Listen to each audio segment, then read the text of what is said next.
Good evening, everyone. Welcome to the September 20th zoning board hearing. We do have a full agenda tonight. I'm going to take care of a couple of housekeeping items real quick, and then we're going to dive right into the hearings. First of all, we have do I have a motion approval of the minutes from the August 16th hearing, which was conducted upstairs? Make a motion. Motion by Mark. I have a second. Second. All those in favor? Aye. Opposed? That's unanimous. Also, I wanted to mention to the board that Charlie D'Antonio has resigned from the board after many, many years, actually putting in a ton of time into this board, into the town, and into this community. His donation and efforts of his time has been, you can't measure with a ruler, you can't measure this with a mile. Charlie has been a zoning board member and chairman back, I think, in the early 70s, maybe? And then again, he came back in the 80s, and then again, he came back for the last couple of years. Charlie clearly deserves his time to enjoy life itself, and we wish him nothing but the best, and we thank him for his many, many years of service to this community and to this board. The 40B hearings that we had over the last year and a half clearly has taken up a lot of board members' times, and personally, I'd like to thank everyone. They were lengthy, they were long. There probably was 400, 500, 600 hours put in, not just the public hearing side, but when you have to read documents and plans and specs and, you know, that are 8 inches and 12 inches thick, from state regulations to local regulations. The board has done, I think, an outstanding job, and they did the best they could concerning that these type of 40B application processes is really, they kind of skate most of the local and planning aspects of the planning board. So therefore, I think with the cooperation of everybody involved, including our consultants, it was a job that took a long time, but it was very well received. And I hope that we've laid down a staple for other communities to adhere to. With that and Charlie's resignation, we move people up the ladder within the board. So John Mastriani has been the longest member on the alternate board. So therefore, I was informed by the Board of Selectmen tonight that he has been appointed to the full-time position. So congratulations, John. Thank you. And welcome to the full-time board. And please note that even the alternates are just as involved in this board and have much more to contribute on a continuous basis. So they're just as important as we are, and they're a part of every hearing as well. So clearly, their role is just as important. So with that, I've got one issue, and that is all board members have a copy of the new application for the special permit, and also there's an application for a variance. We've been working on this for a while between town council, the town planner, engineer, myself. We've tried to simplify the process, tried to streamline the application process, and we put in some checks and balances in place so that this board, from now on, will not be getting incomplete applications and applications that we can't make proper decisions on. So that will be online probably in the next day or so. Each one of you have a copy. If something comes up that you feel that you need to address with me with it, please do. Comments are always welcome. So with that, by the way, the procedure of that aspect for the board members and for the public if they're listening is the chain of command will start at the planning board office with the town planner, and then it will get disseminated through there, and then it'll be finally stamped at the town clerk, which at that point it triggers our timeline for the hearings. So that's just a bit of information, and that'll be added also to your zoning books and your guidelines. In addition to that, Kelly's going to be providing you with the latest and greatest zoning bylaws that have been updated. So please put those into your book and review some of the changes that are outlined in that report. So with that, this will be on the application, and excuse me, don't shoot me if I cannot pronounce your name correctly. So I hope I get it right. This is on the application of Rainey Lario? Is that pronounced correctly? Anybody in the room? This is for a special permit for 20 Beaver Street. Not hearing that. Actually, I believe this was a renewal, gentlemen. So they will not need to be here because it's a renewal of an existing permit. All right, this is the automotive special permit approval that we actually put a condition on, and that was that he is to reappear back to this board for an extension. I believe this was a site that we had problems with the past, and I think a new applicant come in for a automotive use, including car sales. That particular gentleman applied at this board, and it was the first time this applicant came in front of this board and into this community. So he indicated to us that he would follow the rules and the regulations. So we gave him that 1 year with the opportunity to come back and get an extension, and they are back for this extension. So with that, I need a board vote to, a motion to actually reissue the license to there's no company name, to Rainey Lyro, and that, How long are we approving it for? that was gonna be my next question. We can go to another year and then take it from there. Why don't we go 3 years? If there's been any problems, we'll go 3 years. All right, so the special permit, priorly approved, will be extended for an additional 3 years. That's the motion on the table. Do I have a second? Second. Second by Bobby. Any comments? All those in favor? Opposed? That's unanimous. We have 3 years.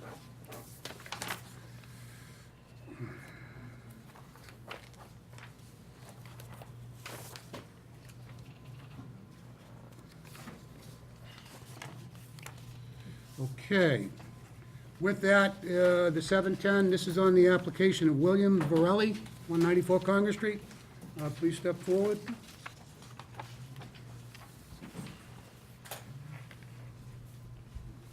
I'll read the notice. This is on the continued application. This is a continuance? Is that right? Yes.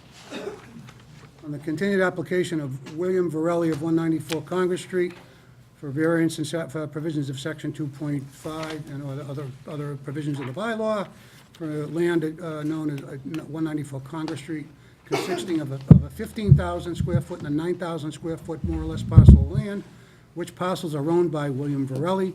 Variance relief is sought in order to permit the relocation of the existing lot, to reconfigure the otherwise buildable lot to provide more suitable structures, siting options. I wasn't on this last hearing, I don't believe, was I? No, I wasn't.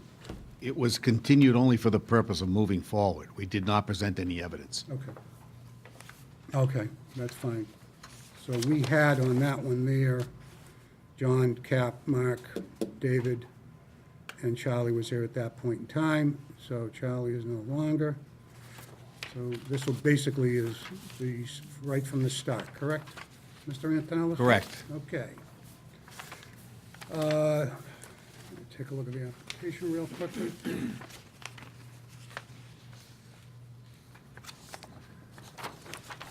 All right, the applicant proposes to redraw the border lines between lots 5 and 6 on the included plan to change the shape of the lot 6 from a triangle to a more rectangular shape to increase sitting options for houses within the bylaw setbacks.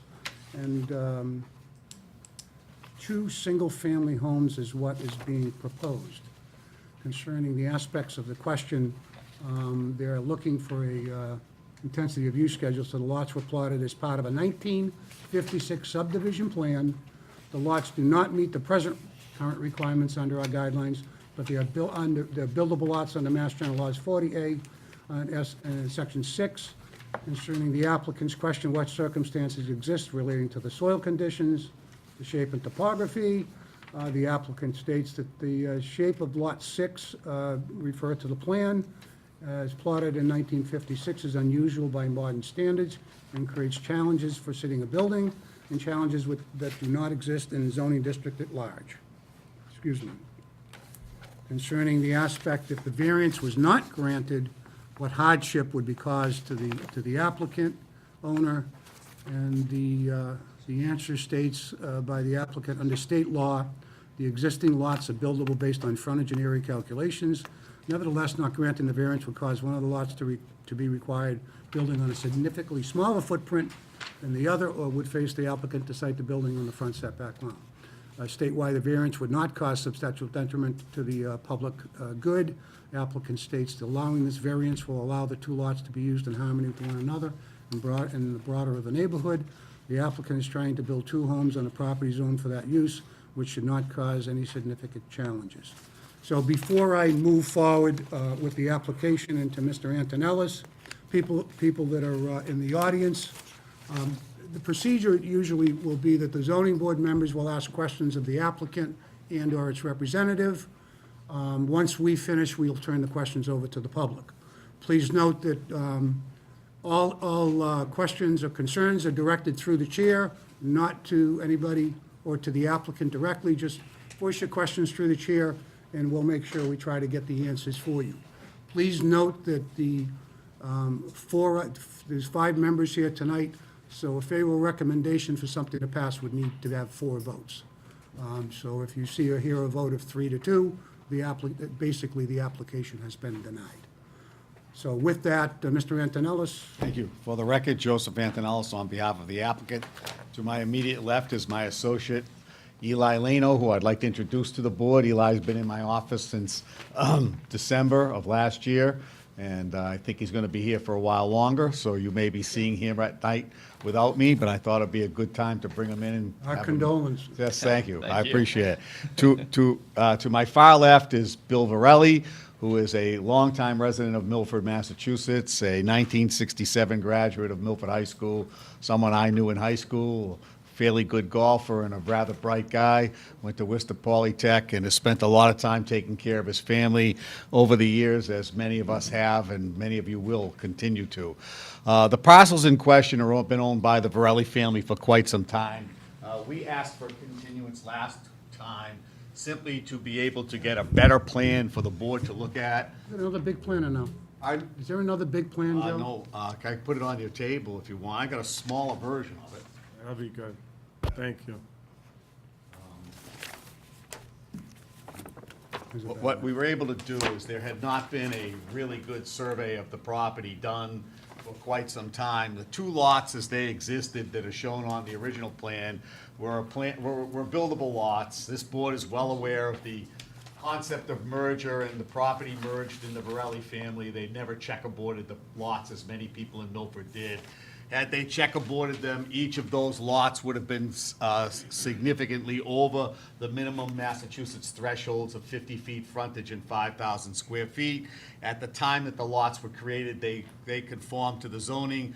The zoning subsequently changed in the Congress Street area, kicking the size of the lots up from 10,000 feet to 15,000 feet. And so in total, the 2 lots combined would of course be a conforming lot, but again, as I said, the Varelli family did not take the benefits of what a lot of people did, would be to change the ownership on this lot from this one. They never did it. A lot of people in Milford haven't and have come in seeking relief. We believe that relief can be granted in this particular situation because the neighborhood in which these houses will sit, the lots are not much bigger than the lots that we proposed. And I know that the planning board sent you an unfavorable recommendation, as they usually do, but I do want to point out to you that we're requesting variances on frontage for both lots because the planning board suggested that a better way to do it was to try and make the frontages more in common with each other. So, well, I take it back. We were able to keep this one at 106, which is over. We were going to add some frontage to the one that's missing it, but we were advised that it would probably be a better way just to do it this way. So the predominant lot, Lot 1, will have 11,000 square feet, over the 10,000 that's in the neighborhood. Lot 2 will have 10,500 square feet. Unlike many of your applications, we had the lot shape factor calculated for the No board letter in here. so that we could show you the specific area. We could show you the specific area of where a house would have to go and how it fits within the lot shape factor. I apologize that I didn't bring it. I thought the board had copies of the larger plan. We're handling that on the new guidelines. That was taken out of the folder. We've got a couple more of There's the, a letter from Larry. we've got a couple more of the sketch plans. So that's what was in, That's the, presented last. Mr. Antonos, if I can interrupt a second, is that what's existing right now? yes. Larry, Okay, can you so let- Yes. you What, want- was this two? This is how it existed, right here. So there's a house that's occupied, lot 4 on that plan is occupied, and these 2 lots are vacant. All right, but what is this? What is this piece of paper? That was just a sketch that went in with the original application. Are you trying to make the lot this, what, like, No, we're trying to make it as they are now. Originally, we thought we would divide them that way and create 2 triangular, but after consulting with the planner, who then sent an unfavorable recommendation, we were advised to reconfigure the lots so that we didn't have 2 triangles, but rather have one that was completely rectangular and then one that had that line going like that. We can't change that line, obviously. That's the back end line of our property. Who's the abutter on this side? It's not mentioned. On this side, it's Mr. Varelli. The other side. This side, it's the town. all right, but what exists right now? Nothing. It's all one big lot? One or big it's- lot. It's one big lot. Right, So- house here, nothing over here. all right, so then this is what exists right here, right? now. Correct. That- correct. And what is this plan right here? That's the original subdivision plan that was on record at the Registry of Deeds. So That's the 56 plan or 60? So there is, these 2 are what's there. So it never got recorded? That's correct. They never checkerboarded? That's correct, though. So this lot was never separated from ownership from The that. only change you're trying to make, you're trying to slant the That's- frontage line over here. Over here, that's correct. That's all, and you look. That's okay. correct. And they both will be under today's present zoning, they're both undersized lots. However, we can situate the houses so that it meets all of the relevant setback criteria and meet the present-day lot shape factor. So really, we're requesting some relief on the area and a little bit of relief on the frontage on this lot. One of them's gotta be 2, small one. Yeah, but you know what, they're right next to a school. Right next to a school, so the kids can live there. What do you have, when you laid these boxes out, what size houses are these? We got a 48-foot frontage on this one, and we can go 26 feet deep. And this one would be more of a, probably of a split. We got 42 feet across the back, and we're showing a kick out in the front to make the sideline setbacks. 16,500 square feet, the applicant tells me, is the size of those houses. No, 1,650. Excuse me. 1,650 is what This we're is a high proposing. water table, there'll be splits. Right. Yeah, we're, you know, as opposed to building one gigantic home here, which does not fit necessarily in the character, we wanted to kind of make the houses the same as what's built on Congress Street. So the application had, what, 9,000, and now it's 10,527, Joe? Yeah, we're gonna go 10,527 and 11,512 on the revised plan. Not obviously just reconfiguring the way the lots would be built.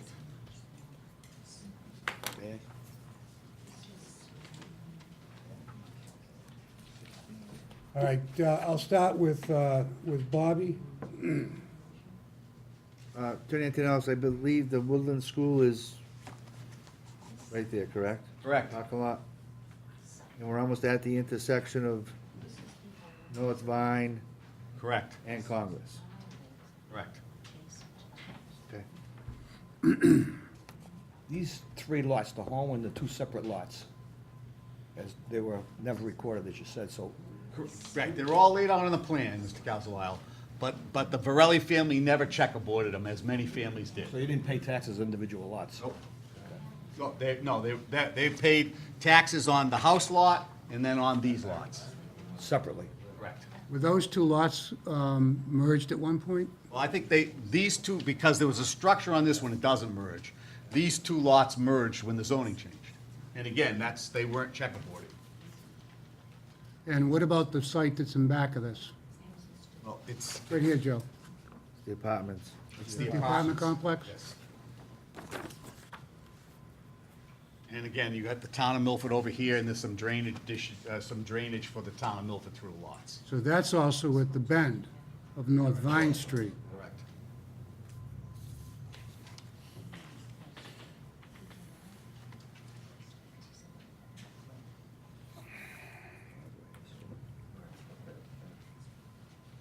How many feet off the road is the house? We're gonna set the house back pursuant to the setbacks. The minimum front yard setback is 30 feet. We've got them back beyond the 30 feet. There's the 30-foot line right here. You see this broken line here? That's 30, so we're inside the front yard setback.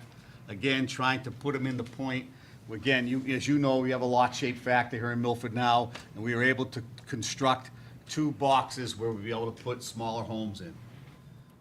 Okay, anything else? Do you have a plan that shows where these driveways are in relationship to the, I guess, the triangle there? No, I don't. Will they be coming on Congress Street? The driveways were coming right out onto Congress Street, correct? Do you have a map, David, showing that? The assessors map showing? Was one in the packet? Yeah, Oh, what map okay. is it? Yeah. It's 2653. Joe, the only thing I'm thinking of, that Lot 6, which is close to Vine Street, is really tight up front. This one? 30 feet off the road at a tough turn. We've got it about 34 feet. I don't have my scale with me, but I got it about 34. You're not in the right place. 26, You're not in the right place. 53, 26. I'll see what the school is, fine. This is Claudette. Oh, right here, you're right here, you're right here. Yeah, there you go. Okay. That's the old? That's the road widening plan. The road layout plan, so here's your break-off points. Here's Capital, which He's right over here. Right Yep. here, right here. that's that line. Which is right here. Yeah. This is 25,000 right here. That's the lot right there. So that's on the right-hand side. Well, No, left-hand side. Left-hand side. Okay. All right. All right, Mark?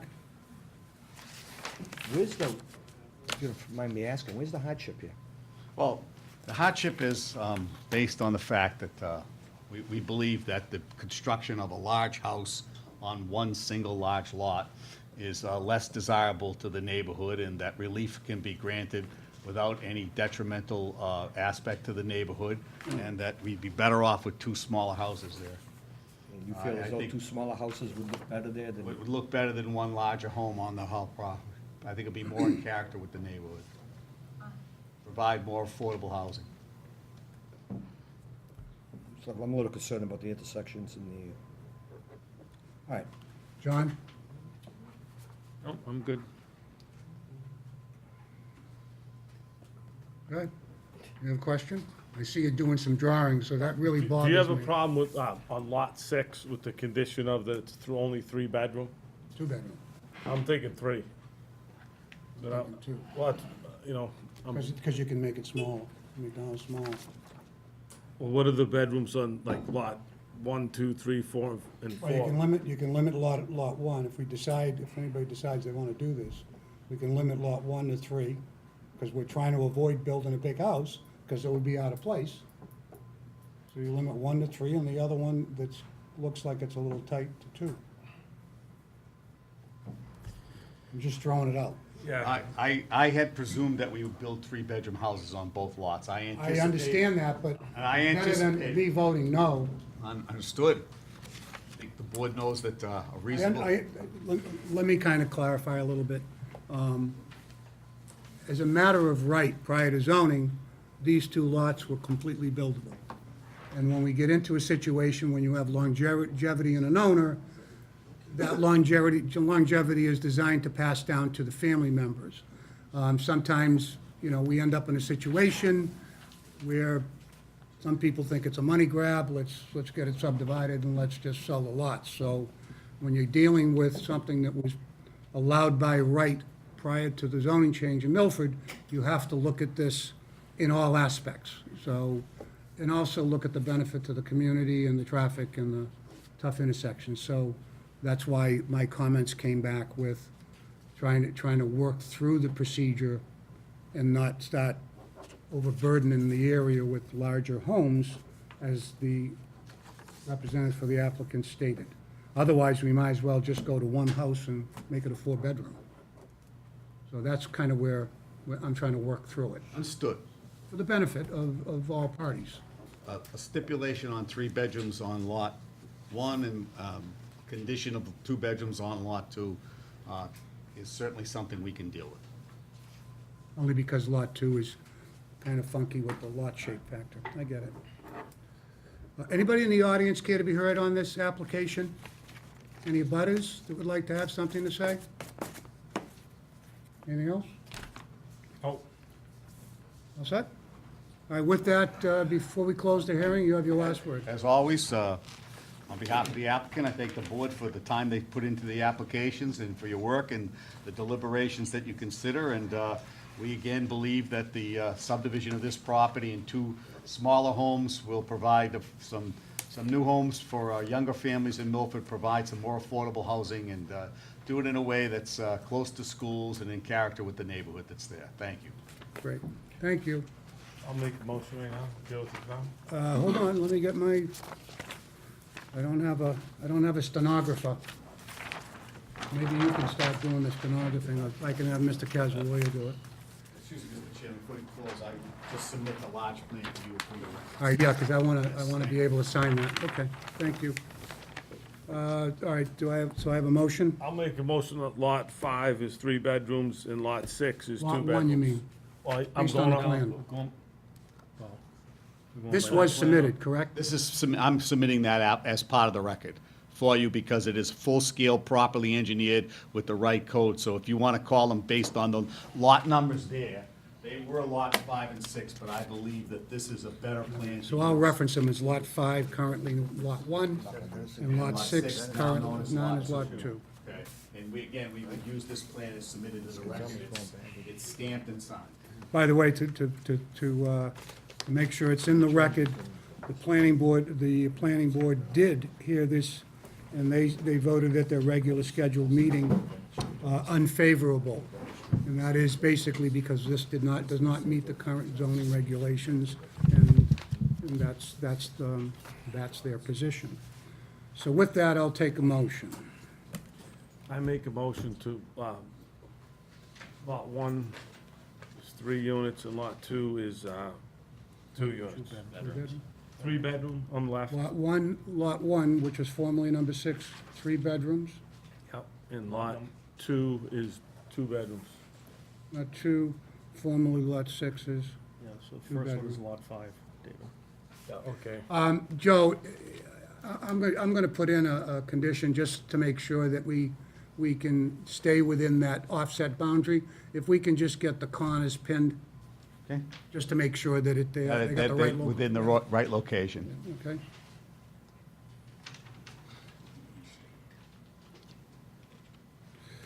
Okay, so there's a motion on the table right now that Lot 1 formerly was Lot 5 on the assessor's map, or on the town's assessor's map, as a restricted to a 3-bedroom, and then Lot 6, formerly known, Lot 2, on the current plan, formerly known as 6 on the assessor's map, is a 2-bedroom, and that we're requiring the owner to pin the corners of each corner of the front of the foundations.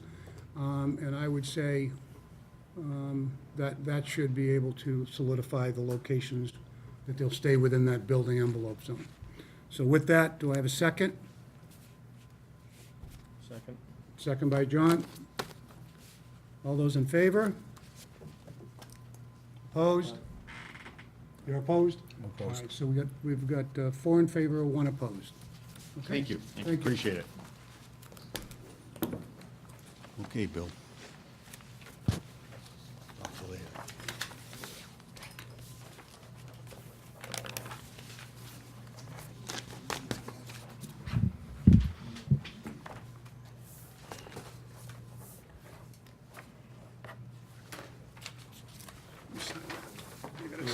Yeah, I gotta sign it.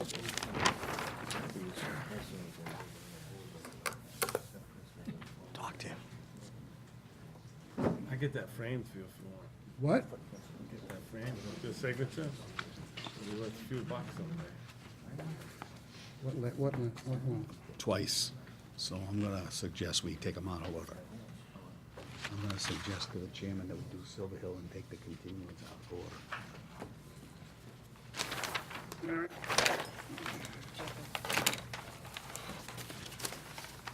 You're gonna need this, All right, okay. I don't wanna, the same situation with the next hearing. oh, okay, yeah, They pulled this out, so I'll leave that copy to you. great, thank you. Mr. Okay. Chairman, Yes, I have the next two items on your agenda, and seeing that the time has passed for both of those, I would like to suggest to the chair and to the board that we move forward on the 7:25 hearing, because I'm going to request a continuance. So therefore, anybody who came for the 7:25 hearing, if they don't want to have to wait around while we do the 7:20 hearing, could probably leave. It's past 7:25. Obviously, the continuance is at the prerogative of the board, but I have a written request to continue the meeting until your October hearing. okay, so we have a request. Oh, great, okay. Hey, Joe, are you doing this one here, Melanie Solomon? No. Okay, so this is, well, Joe, yeah, Joe's, all right, so, Oh, I apologize. I didn't see this one in between. I apologize. yeah, Mel, we have, Yeah, my- let's my hit- fault, faux pas on my part. Yeah. I'm sorry. that's okay, But it is past the time on 7:25, and I can get any people here Right, for that so- hearing. So why don't we continue that one? That's the one. yeah, we're just gonna Silver. vote to continue. Yes, What was the date it was rescheduled for, please? I'm Judy Allegretto, I'm a buyer at Pearl Street from that. yeah, the next hearing is October 11th. October 11th. So there's a motion there's a motion to, since Joe's here, to continue the Vineyard Point Ventures, Inc. Silver Hill variance request for a continuance until the October 11th hearing. All those in favor? I need to recuse myself from voting. Okay, so we have a motion by David, have a second? Second. Second by Mark. Those in favor? So we have 4 in favor and 1 abstention. Thank you. Thank you, and my apologies to Attorney Saul. Okay, great, thank you. Steve, let everyone know when that people, October 11th. So it's October 11th. People that are here for that hearing, it's been continued, it is for October 11th. At 7 o'clock. Please understand, you're not going to get notice again in the mail. If you have any questions or you forget, yes, ma'am. Then all the abutters will not be notified No. of that change? They don't go back out and notify. If you choose to, and you would like to give Kelly your phone number, we'll put you on the list and we'll make sure you get the call. In case there's another change at that meeting, will we be notified? If there's a change from that meeting, it's going to have to go back out again and be publicized. Okay? Thank you. So if anybody needs to get contacted, either by phone or email, please walk up during the next hearing and give your name to Kelly, and we'll make sure you get a reminder. But it's October 11th at 7. Right. 7 o'clock, yeah? Down, right, same room. Okay. I'm sorry, Ms. Solomon. I believe you're next on the agenda. Yes, she's here. Great, okay. Come on up while I read the hearing notice. Okay. This is on this is a continuance too. It must have not been around the last meeting.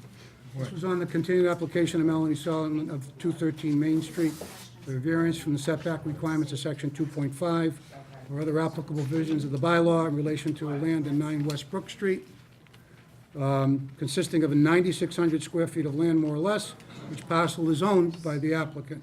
Variance relief is sought in order to permit the location of an accessory structure, to wit, a shed on the existing lot line with no setbacks. So give me 1 second.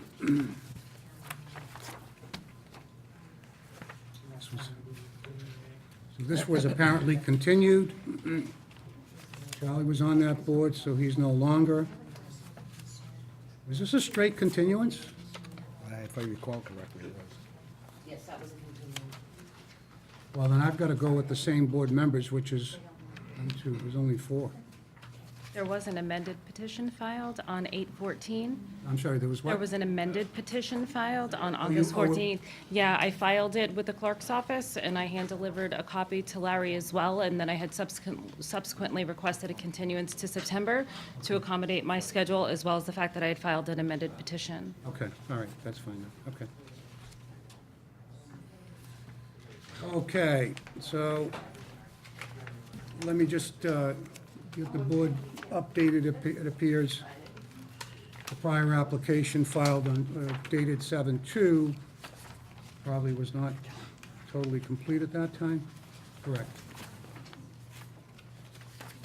Okay, so, let's see here.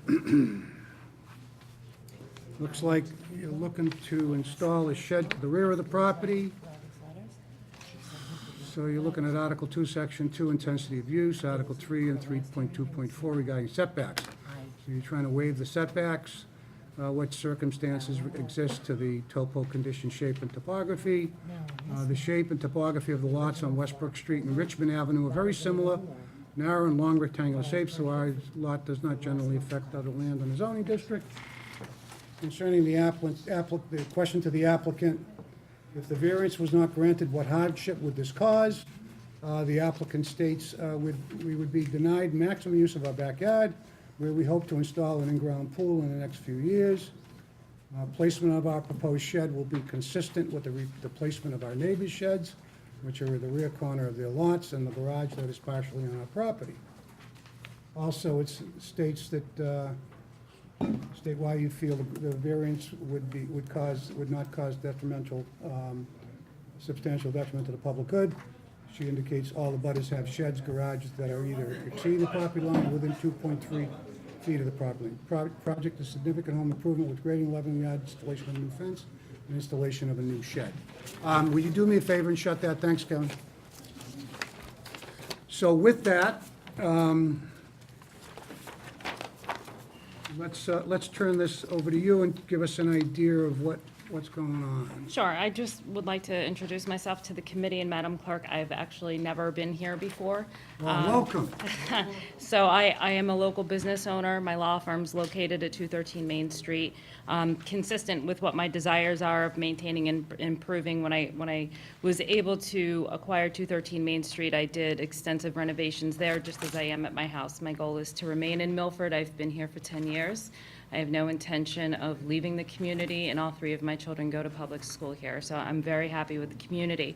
When I purchased my house in 2008, it was a short sale, and it was in need of a wealth of work, which has been consistent and ongoing each year that we've lived there. This past year, what we decided to do was have the backyard graded so that we could put in a fence without having to do an extensive amount of stepping. And without investing a wealth of money in retaining walls, we did the best we could, and I will share pictures with the members in a moment. So in looking at the size of our backyard, after we had a certified plot plan completed, we realized that the westerly abutter has a masonry garage on the property, on her property, that according to Gary and Hellman and their certified plot plan, that encroaches on our property, which you would see in the certified plot plan that was submitted with the application.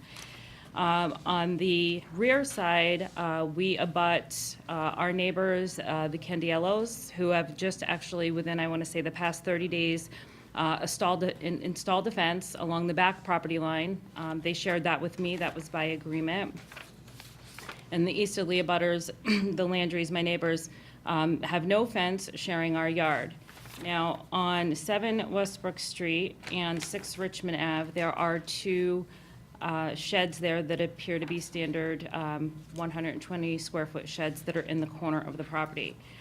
The plan that I submitted as an amended plan with the amended petition showed the intended placement of our shed. And I'm looking to have the setback pushed back as much as possible. I'm aware that the setback is half, as long as the shed is within 120 square feet and stands no greater than 10 feet tall. However, given the intended use of the backyard, which is to have landscaping and a swimming pool. We're just looking to maximize as much space as we can, simply because we don't have a large backyard. With the encroachment on the westerly side, in terms of where we need to place the fence, because we can't specifically put it right up against the property line because it's a physical impossibility, I would say we're losing maybe about 8 to 12 inches on that side, because we do have to bring the fence in toward the easterly side just a little bit because of the encroachment. We also just knocked down and demolished within the past year the deck. All the work that we've done has been properly permitted with the town. We put up a new deck. Of course, that encroaches into the backyard as well, limiting the available space that we have. So with the intended plans over the next 2 to 3 years to have an outside patio and to have an in-ground swimming pool, I'm just looking to benefit from each square foot I have in my backyard. I'm at the end of the day, the original intended goal was to have the shed as close to the property line so that I could have the fence abut the backside of the shed.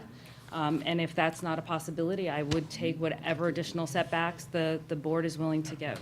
I do have pictures, if I can share them with the board. Please do, we'll pass them around up here, that would be great.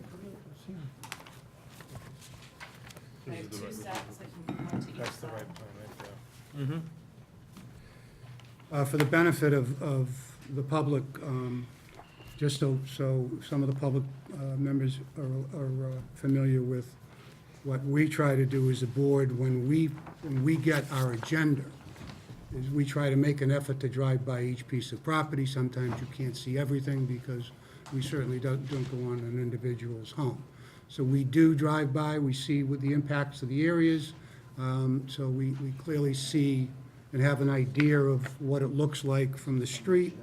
We also have the availability of the aerials. I want to make a point that, and I want to make a comment so we're all clear. A lot of people don't know that they need a permit to put up a shed, and a lot of people don't know that you have setback requirements from your rear property line. And that's where the boundary, a lot of the boundary disputes actually take place. And a lot of times, if you don't have your property properly engineered, the old plans sometimes can be off by a couple of feet. There can be some encroachment, and then what happens is it just gets everybody all upset. So when we get on the road to try and look at these types of variants, we try to think of everything. Now, the applicant stated that there could be some sheds that are on the property line. There could be a shed in the old neighborhoods on every single property line in the town of Milford. Frankly, it's really a violation. It could be a pre-existing non-conforming use. However, if it's reported to the building department or to the zoning department, it's their job to go out there and to investigate it. And if they're in violation, they could certainly will need to try and correct that. So saying that, the blanket answers come out all the time that, if they're all doing it, so I'm gonna do it. And it's kind of like, well, you know what, I broke your tooth on this person, so I might as well do it to this person, so they both have cracked tooths. So when we get into these type of situations, the best thing we try to do is to make sure that we try to get along with everybody, number one, and make it a proactive step. Personally, and it's kind of interesting, you're bringing up that you want to put a pool in. And personal story, I kind of did the same thing. And I waited till I put the pool in so that, did I want the pool near the pool deck, to abut the pool deck, or did I want it shoved in the backyard? So, in any event, I did it, and I properly did the offsets because I personally knew what they were, and I know most people don't. So saying that, I just wanted to make that comment. So with this, why don't I turn it over to the board? By the way, I'm very familiar with the property pre and post. You've done a nice job. It looks really nice. It really does. Okay, so I'm going to start with, I'll start with Bobby on your end. Hi. Questions? Yeah, the pictures I have here, so looking at the plot plan you gave us, the iron rod, I see the G and H pin Yes. in this corner right here. Yeah. And then the stone bound, I don't know if that's there or not. Yeah, and can we see, can we have the audience see some pictures, David, or? Sure. John, Marty, would you like to see the pictures? So You mind that, these passing around so they can look, they have a picture? Yeah. see the pin right there? That's right here, Did John see these? okay? Yeah, And we then saw them, there's yeah. a stone bound, which, Right, the square, stone boundary. yeah. Would you take them back there so Did we can... you see we this can at all, sit by up the way? behind? Thank you. Okay, do you really wanna put it on the line? I mean, just for thinking if you have to repair it, you have to step on the other, there's a fence there now, correct? No, we're on an install list for the fence, and Okay. they were waiting to have a determination from the board as to how close I was going to be able to put it to the property line before they do the install. Okay, okay. Did you have any plans to connect, to put the shed right on the line and have the fence go to the shed and then go to the shed? That would be ideal, but, I'm willing to Anybody accept else wanna whatever see the these? board is gonna give, but that would Would you definitely mind- be Would you hand ideal. those to her, please? And what we would do is just, if we had to bring it in a couple of inches off the property line, we would do that. My theory behind it, when I evaluated what the bylaws are, is there's no prohibition from me putting my fence on the property line, and I'm not doing that on either side, because on the westerly side, it's impossible because of the encroachment. But to the extent that there was a concern about maintenance, I think that would still be existent if somebody even put the fence on the property line, because that issue would still be there, and that's not a prohibition, at least of Yeah, my your rear is understanding. 15 feet, the side's 10. Right. What's the minimum you can work with? I'd like to have it as close as possible. I mean, if the setbacks were set from half of what they are currently in 3.2.4, which I believe would put me, I'm at, 7.5 and 5 now? So that would put me at just about 3 and 1. What's this one on? I'm sorry? What is this designed at? This is in the back, that's the proposed placement of the shed. Right. Right. So it's not marked of how many inches or feet you have back there on the plan. What, the engineer didn't put anything on here. They just kind of drew a box, Right. That he did, yes. and then they signed it. But they didn't tell us how many feet that is. And this is 20 feet, this is scaled 20 feet to an inch, and this is not on the big plan. This is a 8.5 by 14 or is 11 by 14. So how many feet do you have from the rear deck of your house to the end of the property line? You have 160 feet, .3 from front to back on both sides, and you've got 60 feet wide in the back and 60 feet in the front. So do you have any idea? From the rear of the deck, so the deck is about 10 to 12 feet out from the By back the of the way, house. this doesn't reflect your deck on here, does it? It does not, no. So how big is the deck off the house? Off of the back of the house, I believe it's 10 to 12 feet. I don't know the exact measurements.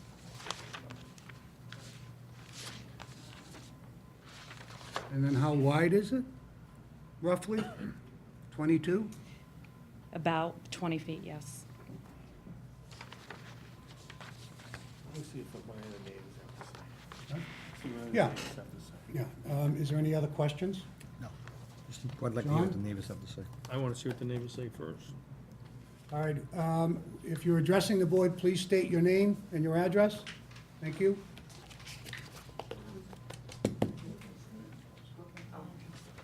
My name is Marilyn Kukietzky, and I live on the left side. Would you grab that microphone for me over there, please? Thank you. Just pull it out. Sorry. It comes right out. Just slide right out.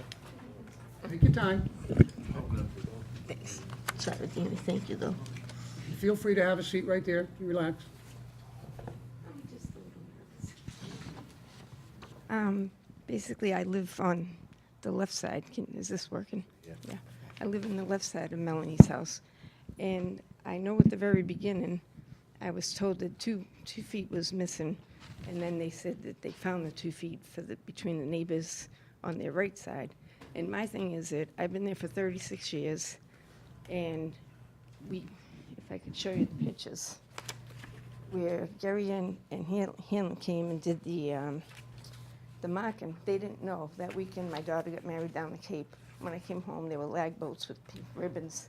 and they didn't know that there was a stone boundary marker right behind my shed. And what's gonna happen is, basically, if they end up, I won't be able to get into the back of my garage at all. I'll be boxed in, and there's like, okay, this is where I used to have the shed too for years. The first people who bought it, he had somebody measure it, probably from the stone mark. He had something done, but it's not on file up in Worcester. But I used to have that much room, and now they're looking at it and they're saying that basically where they put the pipes, that it's like 2 inches going. Well, into- they engineered it based on Right. the plans. Right. The street plans, so Right. maybe someone assumes they have, legally what's on the ground and the way it's engineered is really the real line. So, again, they go back years on deeds to pull up the meets and bounds. Right, I guess I didn't understand, like, I had read something a long time ago where they said that they go back, the stone markers took first precedence over any other kind of markings. Yeah, but And- sometimes when they put those stone markers in, I have one in the front of my house, and I can tell you that when they put it in, it's about a foot off.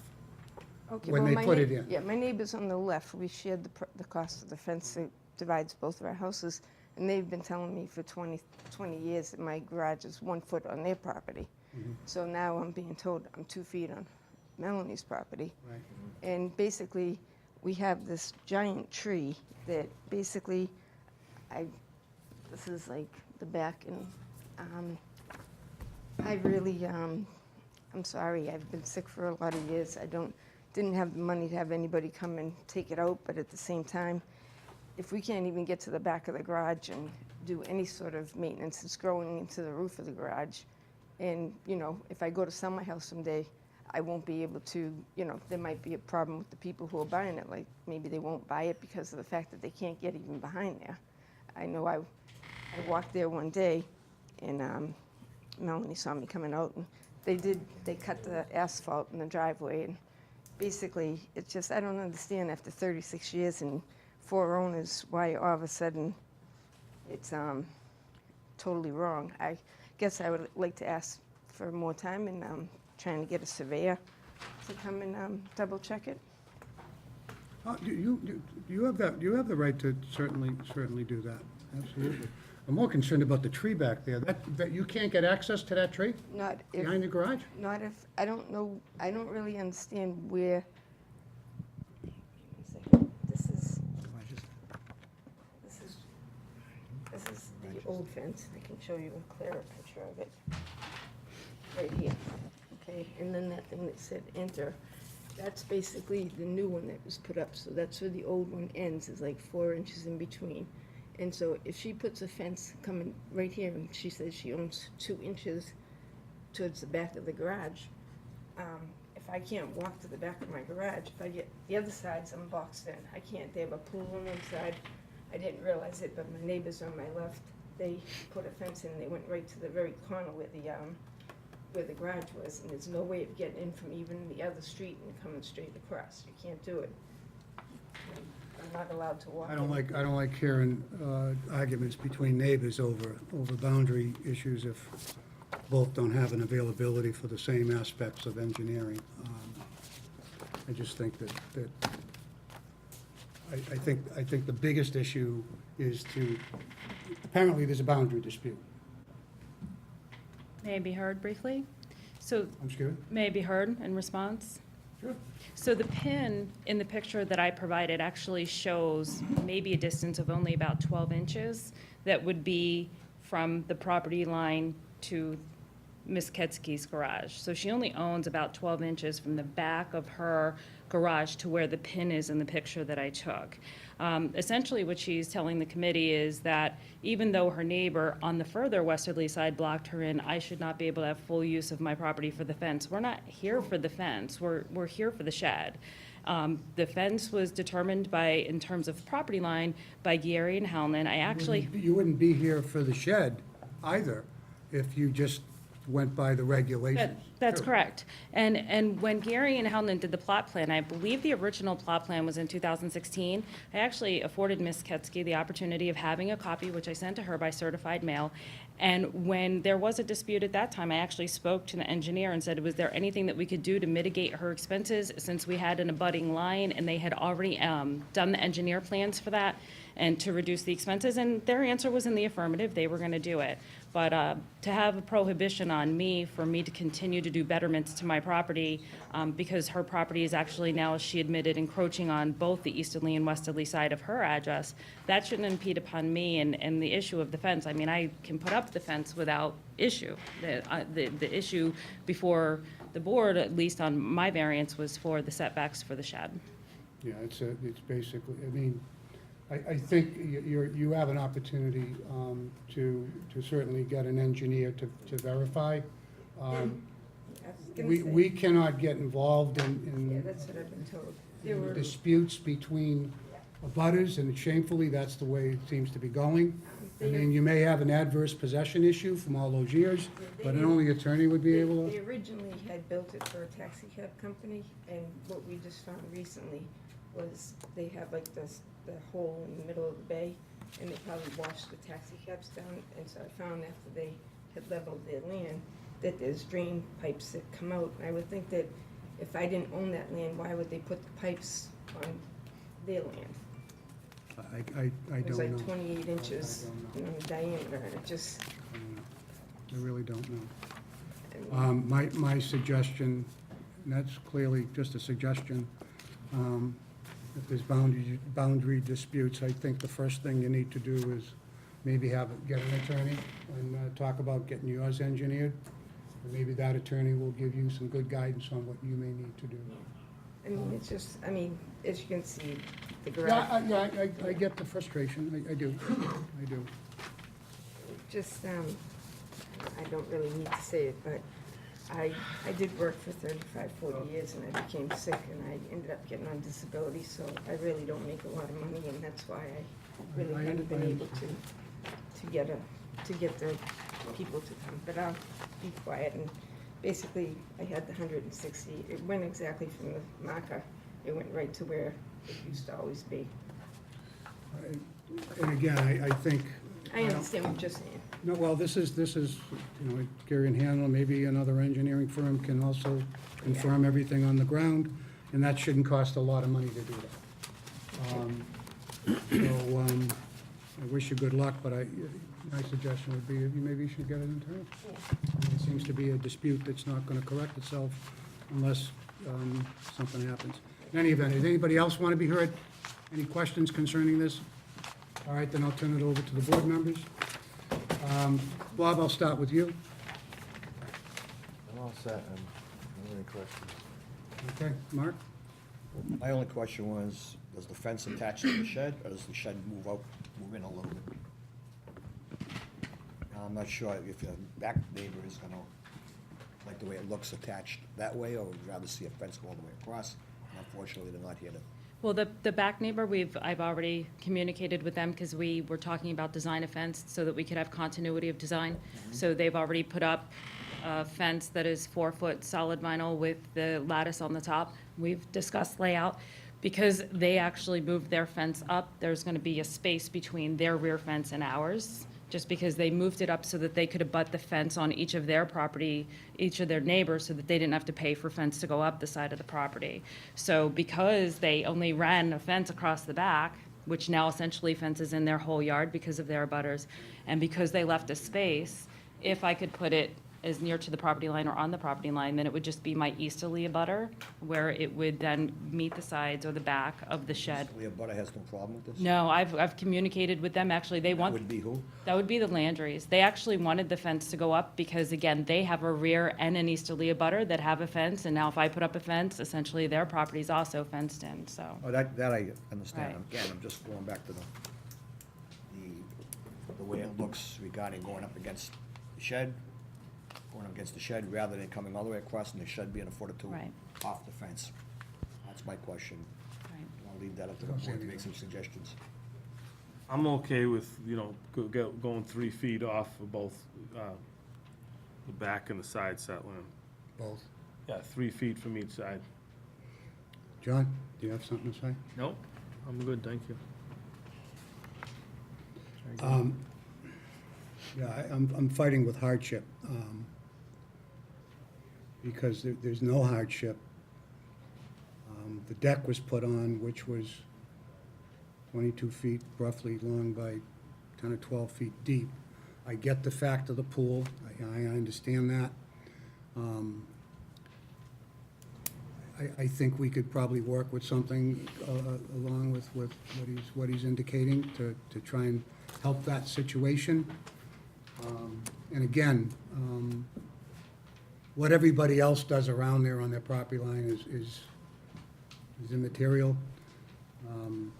But I think a minimum of 3 feet on the side and 3 feet on the rear, not only for the maintenance of the shed, but the maintenance of the fence. So that should be able to provide you enough, to work with versus trying to get, and it's only me, I just don't see a fence tying into a shed as being something that is aesthetically pleasing. So I think, I'm sure that, if he's made a motion for 3 feet, I'd support that.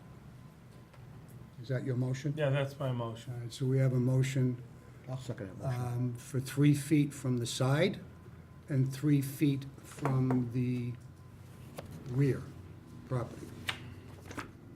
Any other comments? Question? Questions? All those in favor? Aye. Opposed? That's unanimous. Great, thank you. Thank you very much for your time. I Good luck appreciate with it. everything over there.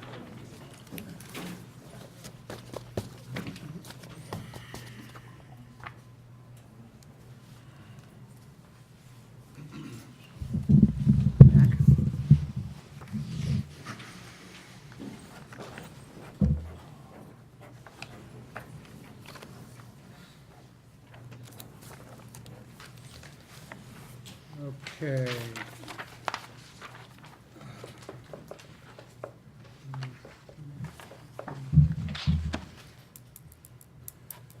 Okay.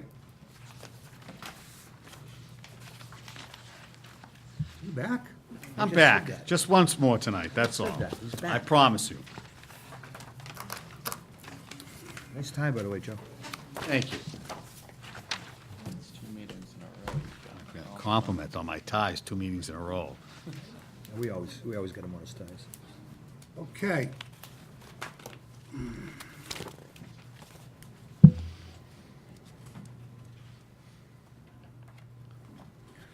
What I didn't actually do on this one here, by the way, is the planning board on August 14th did vote this unfavorable, but I believe that was prior to the amended plan as well. Not that it makes much of a difference, but. All right, so the next one. Oh, Melanie, is she still here? The pictures are here. Okay, I'll get those. I think her office is now near me. All right. Put that right here.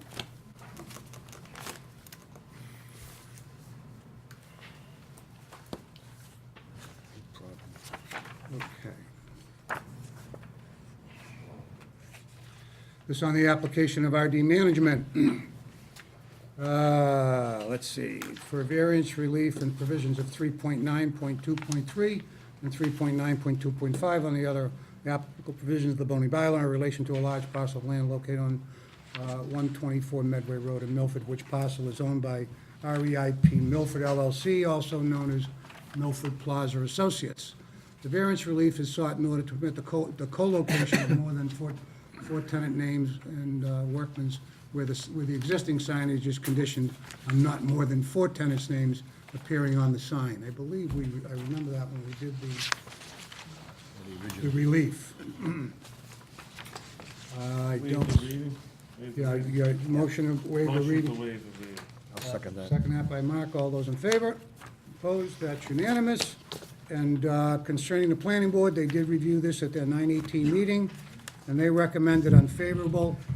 Town plan, a letter indicates that the requesting is a variance to allow for the installation of multiple signs on the subject property not in compliance with current zoning regulations. This application is incomplete as there is no enumeration of the specific waivers being requested and for which specific locations. The subject property is the site of the Restaurant Depot wholesale facility. No, How'd that get me here? wrong one. You're the wrong Get one. me in. Well, look, it in my file. Yeah, that's not fair. There you go. Thank you. It's not fair, Mr. That Chairman. happened. All right, the applicant is, okay, the ZBA granted a special permit back in 8/13, but limited the number of tenant names to be displayed on 4 tenants. The current petition seeks to increase that number to 8. Since the overall sign will not increase, they recommended a favorable report. With that, why don't you tell us what you're trying to do, attorney? Thank you, Mr. Chairman. Again, Joseph Thank you, sir. Antonellis, for the record. With me again is my associate Eli Leno, and to my far left is Al Rossi, who is the project manager in the complete redevelopment of the Kmart Plaza. And a while back, this board, through its Ultimate wisdom. significant wisdom, granted a variance to allow us to put in a sign that exceeded the height bylaw in the town of Milford. And that sign has been a significant aspect in allowing our client to draw really good tenants to the plaza. If you go down there, you'll see how active the plaza is. We'll talk about the entrance. Well, if you'd like, I can help you with that, because while I think being a good neighbor is part of what this board has always wanted, Al can tell you that the management company has been actively involved with the town engineer relative to coming up with some changes to the turning lanes in both on Beaver Street and Route 109. They have design plans for the town and are going to implement some changes there after they're vetted out by the town engineer. So I'll put that in. We understand that there are some issues there, and that's, I think, because of the success of the plaza. Al will tell you that every one of his tenants is in there clamoring to be on the sign. So what we're here tonight is to request not any additional paneling, not any more size to the sign, but simply to allow us to take those bottom 2 panels that were previously intended to have 1 tenant's name on each, split them into 3 each, and be able to put 6 tenants' names so that we could put maybe Starbucks in there, or Red Heat Tavern, which is the new restaurant that's going in, or perhaps one of the other tenants. Again, we're not asking to increase the size of the sign, only to have you alter your previous decision to allow more than 4 tenant names. Okay. I'll start with Bobby. I'm good. Mark? I'm good. It's good to me. John? I'm good. I'm all set. I knew you were. I'm actually pretty good. It's only, what are they, 12 inches by 11 inches? Right, what we do is. Need binoculars from 495. Right, and it might, and Mr. Chairman, it might be that 2 of those go to 1 tenant, we're not saying, but again, in order to provide Al and the team down there with some flexibility with their tenants, we thought that was the best way of dividing it up. So really, the major anchors will still have the main. Absolutely. The main square footage of the sign. No change to either one of those, that's already in their leases. So we can't change those. You know, I've got to say something, and I know this. Don't say. We went against, You already read the actually, wrong I think the aspects that this particular sign, although you really can't see it from the ground, you're driving by a pole. And if it's properly landscaped, you really can't notice it. You notice it when you're coming down 495, and I think was the big draw. That was the idea. I believe, to really fill that plaza. Yeah, there's some hiccups along the way with the entrance process, but seems to be correcting itself, so as long as we continue to move forward to improving that, that's fine. All right, so with that, do I have a motion? I'll make a motion. Second. Motion by Mark to approve as submitted. All those in favor? Opposed? That's unanimous. Aye. Thank you. Thank you. Thank you, And gentlemen. thank you for imparting us with your wisdom again tonight, in that regard. Your wisdom is by far superior. On which reading? Yeah. Good night. Thank you. Hey, congratulations to your new associate. I prefer probably to see him versus, Make sure you wear Joe's ties. thank you.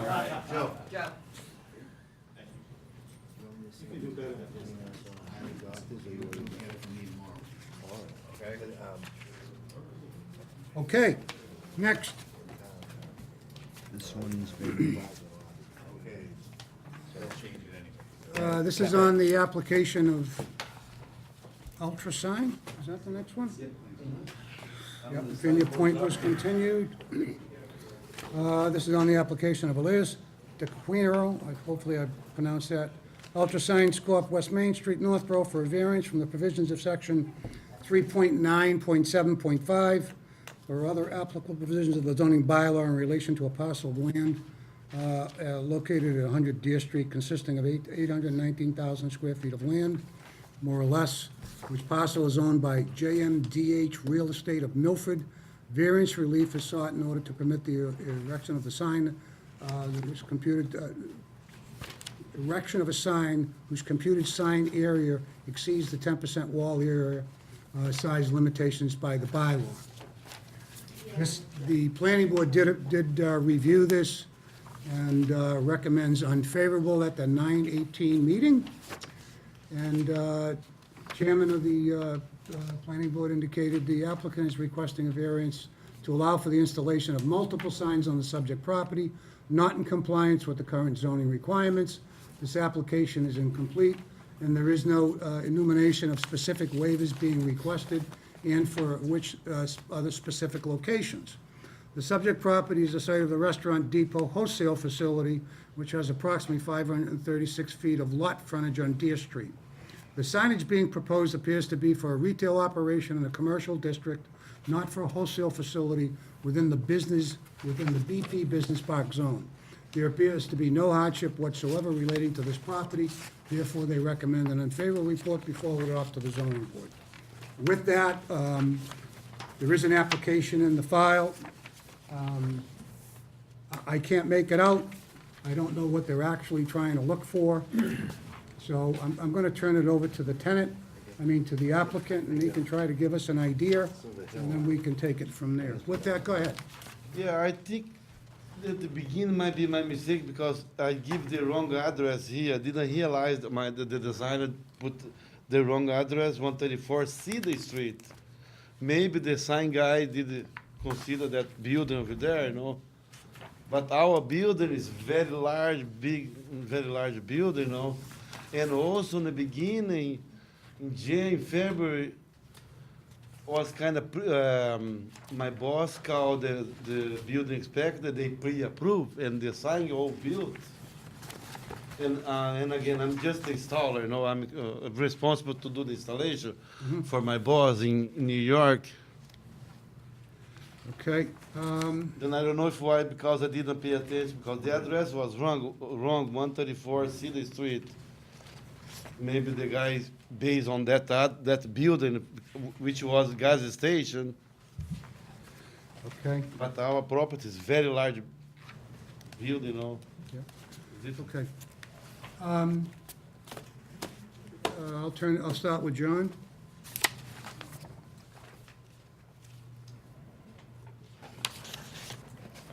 Nothing at this time, Confusion. David. Okay. Dave? I'm trying to figure, this is out on Cedar Street. Are these buildings built yet? What are we looking at? The The building is built. the construction there, Yeah. the signs or the Is the property? building, is the building up? They're gonna deliver it now, the first, next month, the beginning of the month, gonna be delivered. And the sign, and my boss told me, like, the sign's being started building is long up. time ago. What's he wanna do? There are some The building people, is yeah. built. Okay. But it is on 100 D Street, right? way off. This is Maybe, the I right think, of the- let me make a comment. I think this will make it easy. If you want to tack on to what I need to say, that's fine. This application is not, we can't make out what you're trying to do. Exactly. Let me kind of give you some positive, constructive, hopefully helpful information. Okay. Whoever is in charge of this building, they need to come into the town hall, pick up the proper application, have it properly filled out, and whoever's a representative of that building should be here. At the meeting? Sign companies shouldn't be coming in, filling out application work when they have no idea of what the zoning bylaws of signage is required for this town. You're referencing a retail location, and this is not a retail location. Retail location means that everybody can walk in and buy something. From what my understanding of the special permit offered to Restaurant Depot, this is a wholesale operation, club membership only, correct? So what you've applied for in this variance, I don't know, you've got some type of variance for a certain size sign, and none of it is identified of what you really want to do. All we have is pictures. We don't know if they conform to the signing regulations or not. And the planning board gave us a direction by indicating that clearly it's not, it hasn't been addressed of how this should be handled. So I'll give you an opportunity to Yeah, I wanna fix. continue the hearing, but if we shut this down altogether, you'll be prevented from doing certain things that are, besides what's legally allowed on the building.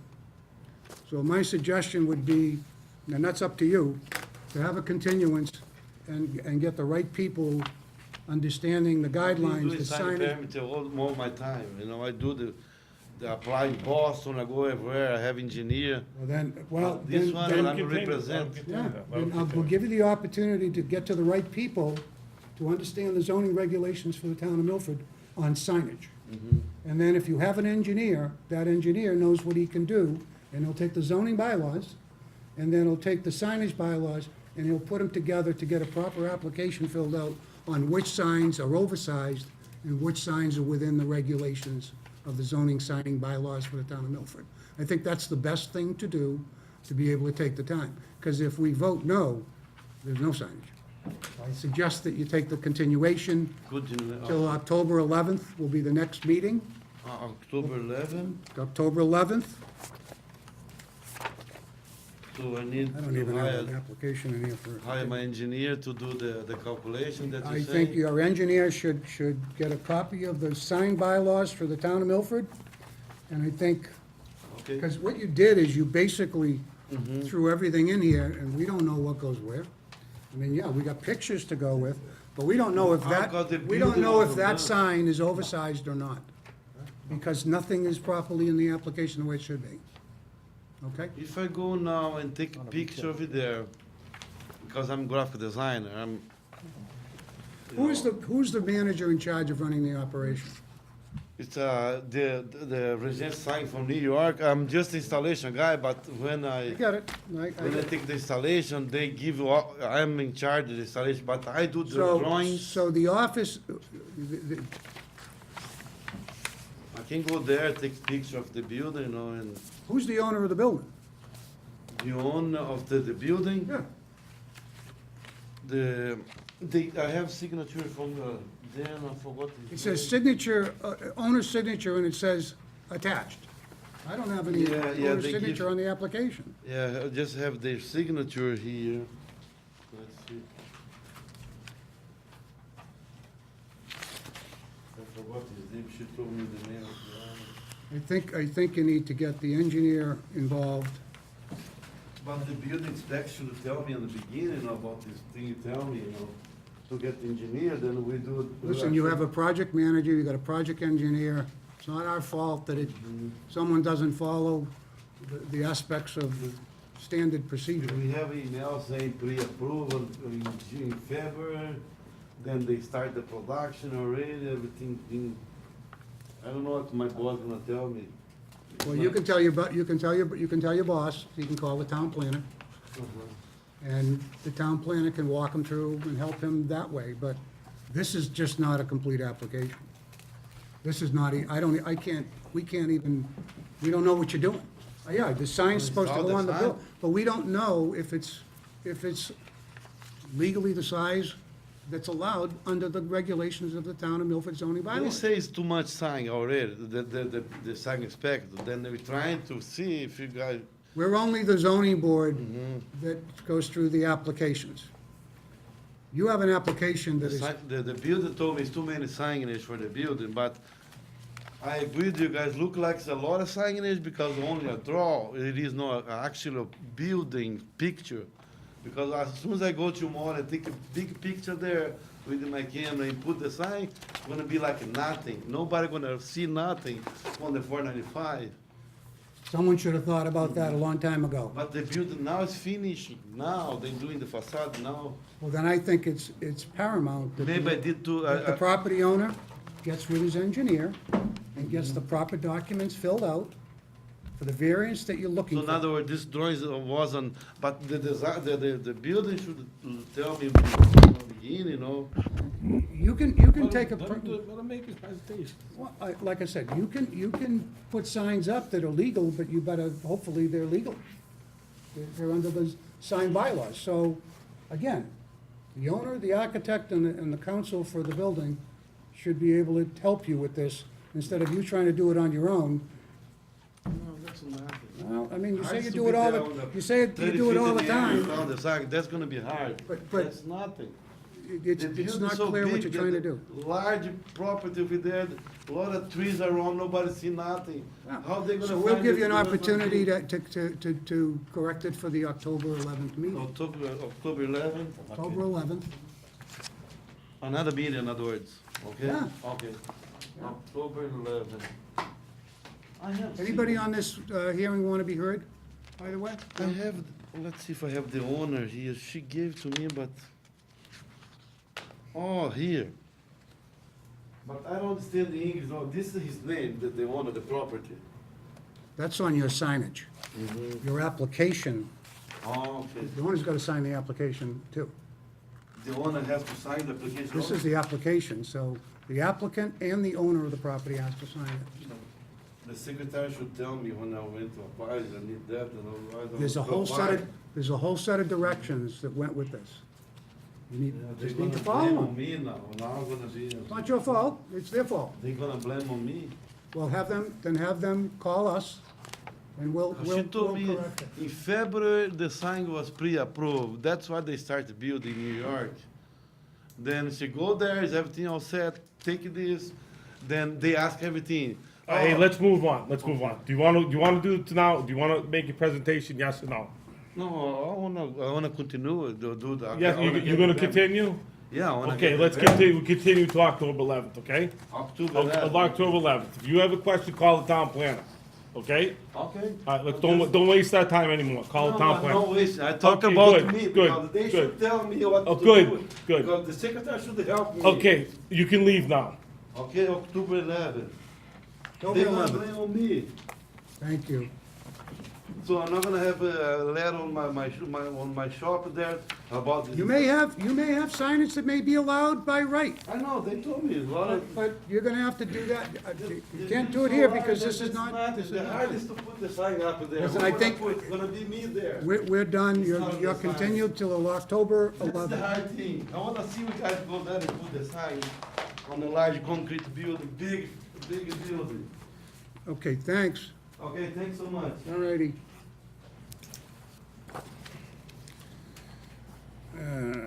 Continued. That went well.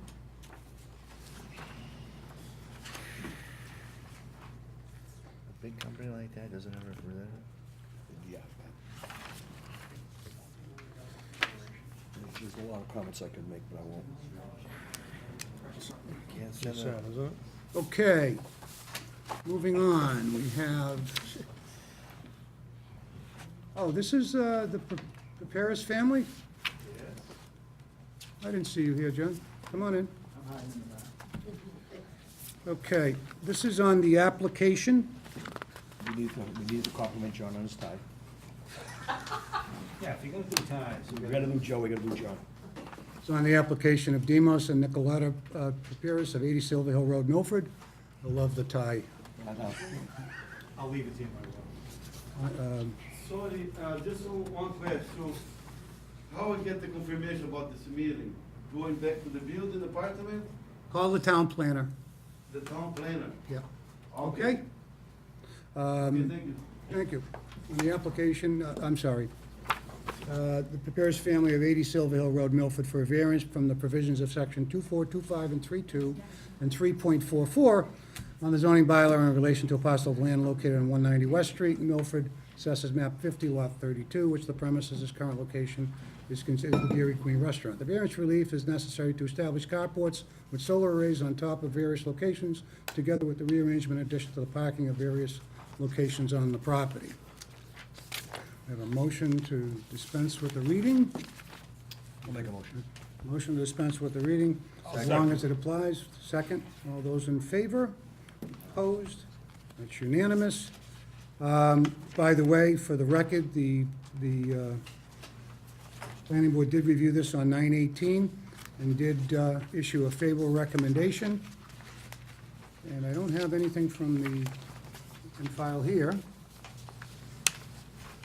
So, John, why don't we turn it over to Attorney Fernandez, and you let us know what they're trying to do. Sure. For the record, my name is John Fernandez, I'm an attorney representing the Paparazes. Mrs. Paparas, Nikki, is here with me, owners of the Dairy Queen, the land upon which it sits, and the petitioners on this project in one form or another. Dan Hazen from Guerin and Hellman, who worked on the plans. The solar consultant who is working with the Paparases was not able to be here tonight, is on call if there were any questions, but just couldn't be here, and we didn't feel the need or the appropriateness to necessarily continue unless the questions got beyond us. For the record, I think everybody knows, you can raise your hand if you haven't been to the Dairy Queen, but this is the Dairy Queen up at 190 West Street, on the left-hand side, heading towards the Upton line. The Paparases have owned the business since 1986, I believe, so 22 years, and they are 32, yeah, I just want it to be 22. That's what I want. But they've owned it for 32 years, and it is one of the top producers in the country for Dairy Queen. And we thank the people of Milford and the region for that. But they, as a consequence, spend tens of thousands of dollars a year in electrical charges at the site. And of course, we know in today's environment, with the move towards renewables, that one of the consequences of that is if you're not in renewable, your electric bills are going up substantially in order to meet the subsidies required.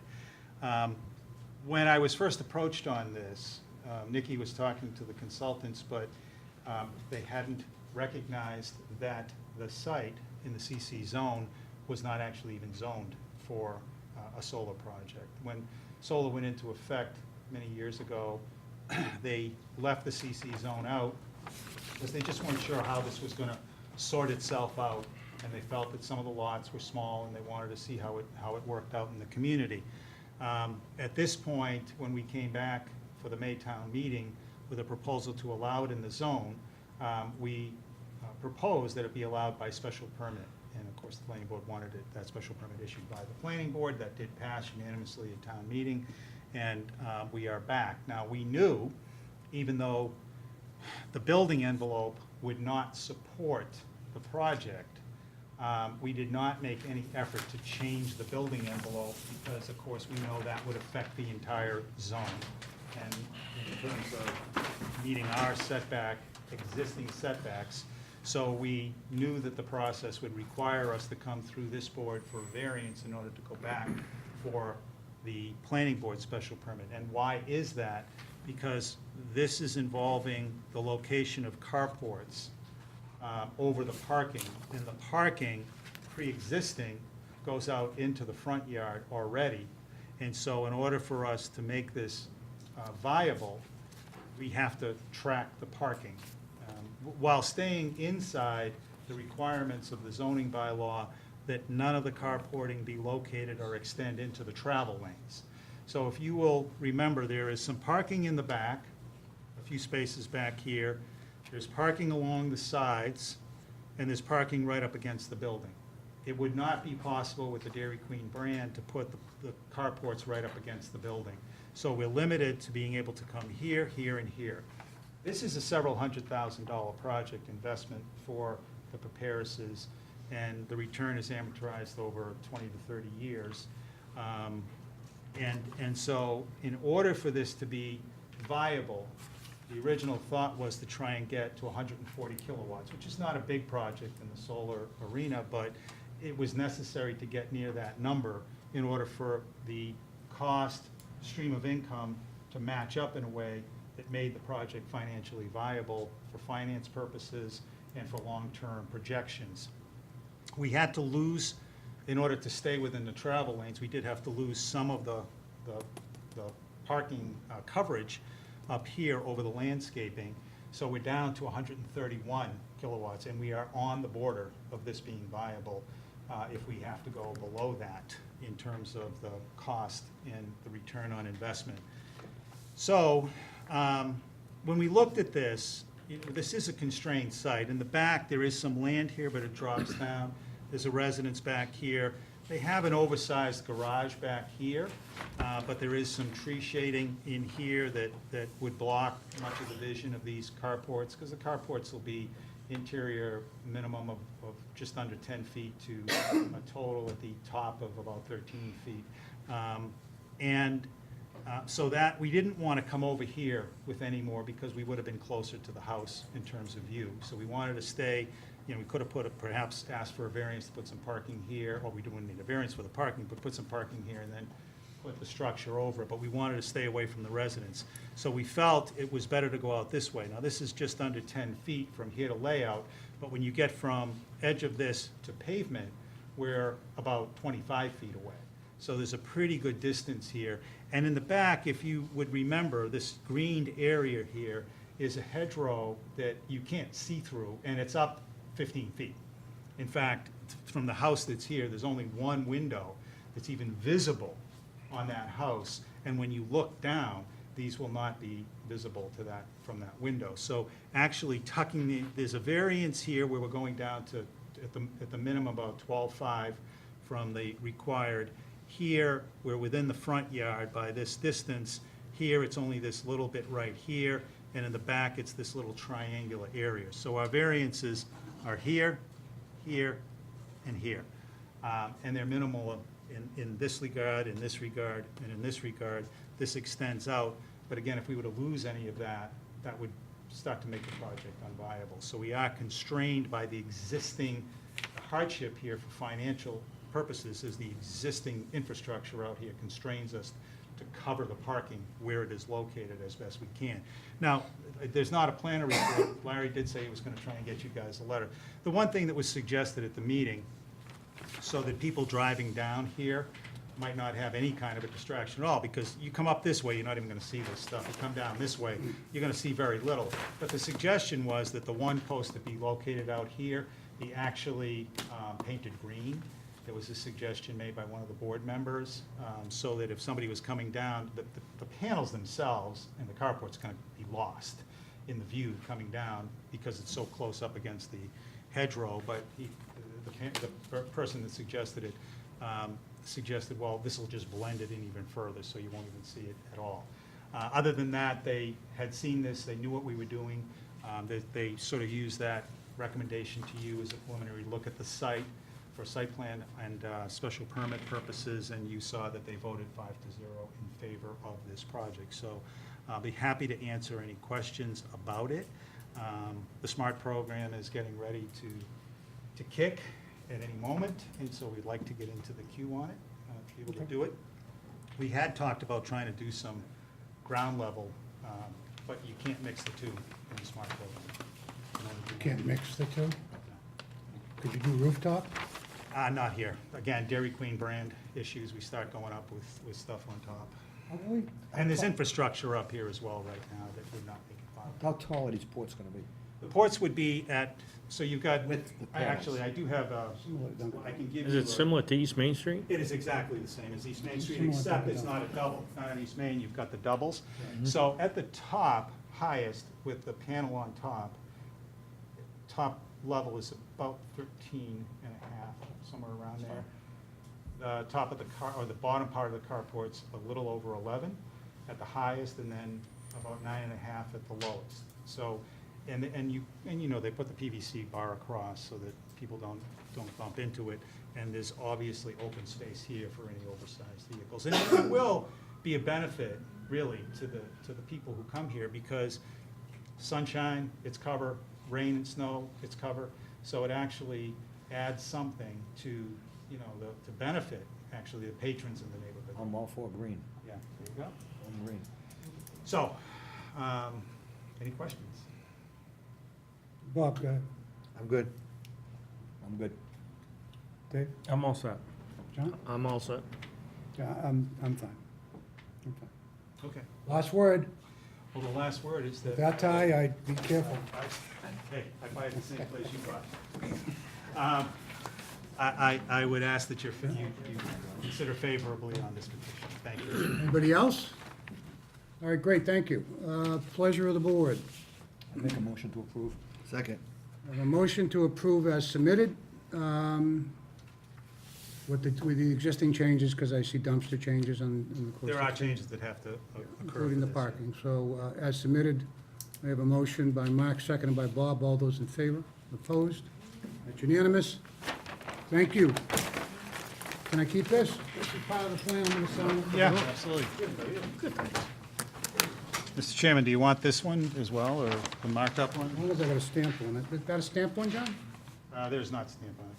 This one's. Oh, yes, there is a stamp. Yeah, it is. August 23rd? Top right, top right. This is September 7th. Because what it is that post-variance plan, we get a special permit, which is the same thing that we do. So you're welcome to vote, Okay, great. because this was filed. Good. All right, great. I'm doing both. Thank you. Did we get out to Whitewood? Actually, I'll leave you,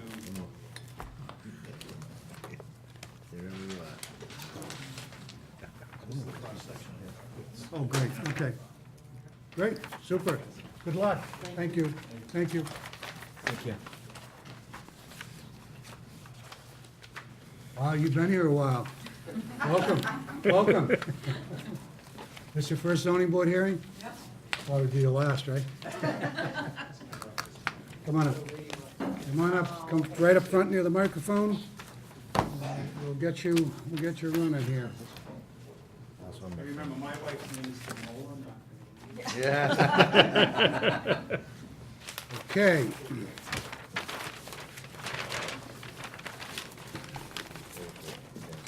I'll sign this later. Leave it on top.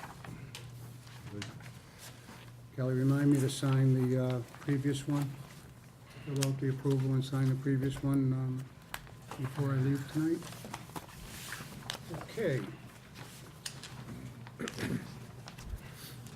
You have the benefit of being the last hearing for this evening. So this is on the application of Jennifer Fernandez. Are you related?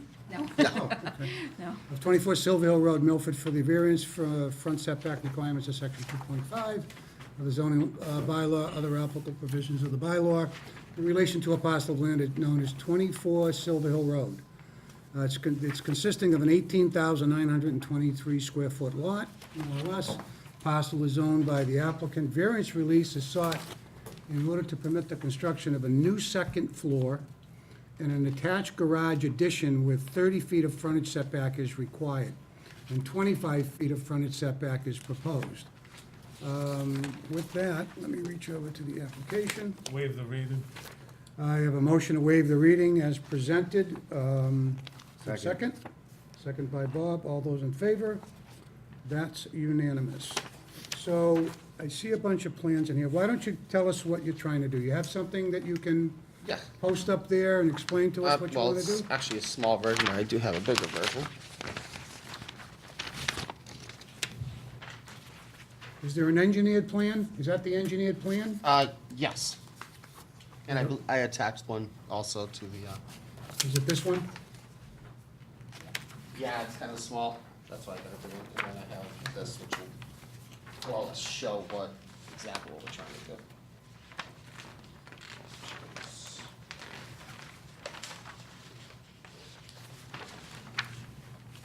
Well, we have a package here. Right, okay. I just didn't know.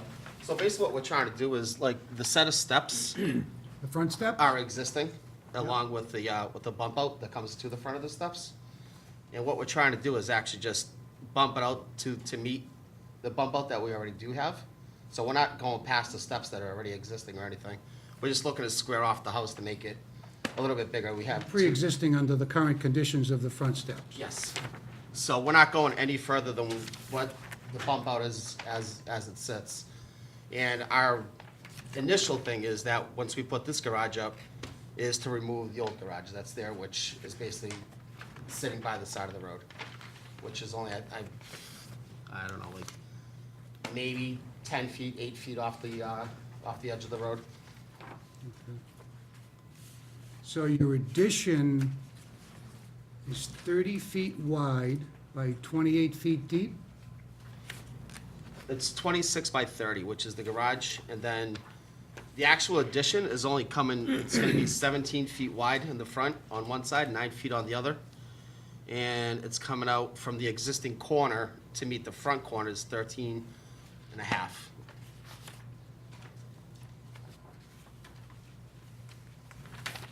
So essentially, all we're doing is squaring off the house and going up, and adding the two-car garage.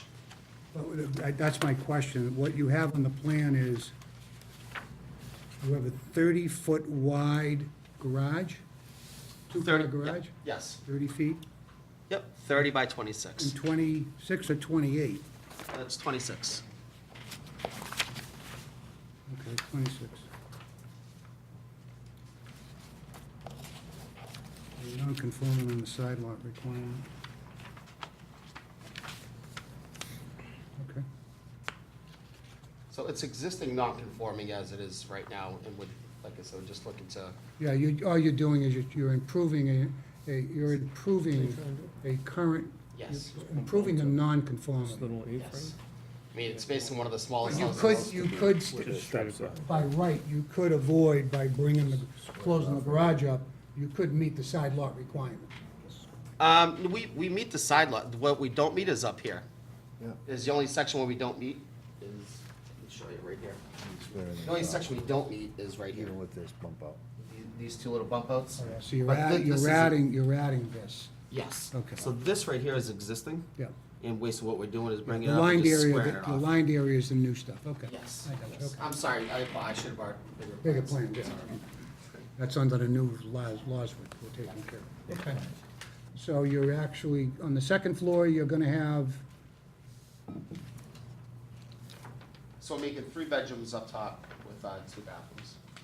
okay, great, We okay. have 2 young kids, and the Great. house is a little, I share like a 10 small by 10 bedroom right right now. now for them, so. How many square feet do you have right now? Oh, Jeez. exactly. Maybe 1,100 if that, not even. I mean, the whole upstairs is like, used to be like an attic space, we don't even have heat up there. It's currently got So- 913 square feet of main living house. Yeah, Yeah. basically. That's So we're small. looking to add about another, what's 900. close to another 900, so. Okay, good for you, all right. Yeah. Any other questions? I got no, Just looking to improve, that's all. John? no, I'm, No. Anybody else? No? Okay, with that, I will, Make a motion to grant the variance? providing that the garage must come down, right? Correct. All right, we have a motion to accept the application as submitted. I don't see any, is there anything in here from the planning board? Yeah, there was. Have you been to the planning board on this? No, they sent this directly here. I just didn't know if they wanted to see anything, so, okay. yeah, it's on Yeah, here, they did. 918. Actually, they voted unfavorably. Unfavorable. Yep. They're consistent, exactly. Consistent. They are consistent. Let me read it into the record so you're aware of it as well. And this is written by the town planner. The applicant requests a variance to allow for an addition to existing single-family dwelling on the subject property. The existing dwelling currently complies with all required setbacks. Specifically, the proposal is to add a second story with attic above the existing house and to construct a 2-car attached garage with attic. The proposed addition is to be 28 feet from the front property line. 30 feet is required in the RB zone. The existing detached garage is 5.1 feet from the property line and will create a site obstruction to the west for the vehicles exiting the new driveway to the proposed attached garage. The existing garage should be removed or relocated. There are no elements existing on the property that constitute a hardship. Therefore, I recommend an unfavorable report to the zoning board. That was the town planner, and based on the guidelines through the planning board, that is why. And that's why, and I had suggested to them that we were taking down the garage, because it's sort of an eyesore anyway, It's so. gonna be a condition, no question. All right. We're definitely gonna help it. All right, good. All right, so with that, we have a motion to approve as submitted, and it will be predicated on the existing freestanding garage to be demolished as part of that process. With that, I have a second. Second. Yep. Second by Mark. All those in favor? Opposed? That's unanimous. Thank you. Now, you have a 20-day appeal period process, so when someone wanted to come up and appeal this decision, they could, and then you wouldn't be able to do anything. So you'll get a letter from town council granting what we've done tonight. Make sure you get it reported at the registry of deeds. Okay?